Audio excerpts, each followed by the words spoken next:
Hi all, welcome back to my channel వంట విహారం with దేవి. ఈరోజు వీడియోలో నేను మీకు చేయడానికి ఎంతో ఈజీగా, తినడానికి ఎంతో టేస్టీగా ఉండే ఒక స్వీట్ చూపిస్తాను.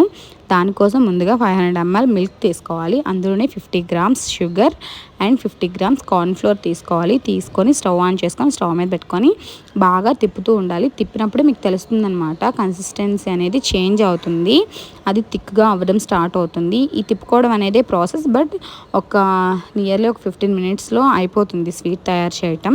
సో అలా తిప్పుకున్న తర్వాత థిక్గా అయినప్పుడు సిమ్లో పెట్టుకోండి, లేదంటే మీదకి తుల్లుతుంది. సో అలా అయిపోయిన తర్వాత చిటికెడు సాల్ట్ వేసుకొని టేస్ట్ని అడ్జస్ట్ చేసుకోండి. దాని తర్వాత దీన్ని కిందకి దించేసి కూడా తిప్పాలి. తిప్పిన తర్వాత ఒక బాక్స్ కంటైనర్ తీసుకోండి. కంటైనర్ అంటే ఐదర్ గ్లాస్ అయినా పర్లేదు, స్టీల్ అయినా పర్లేదు, ఆర్ ఏదైనా ఫైబర్ ఐటమ్ తీసుకోండి.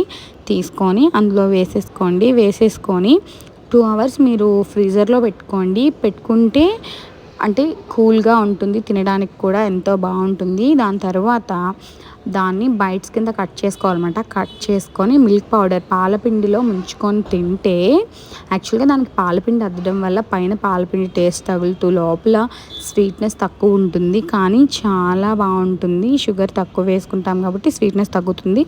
బట్ ఒకసారి ట్రై చేయండి. మిల్క్ పుడింగ్ బైట్స్ మాత్రం టేస్ట్ చాలా బాగుంటాయి, పిల్లలకైతే చాలా నచ్చుతాయి. ట్రై చేయండి.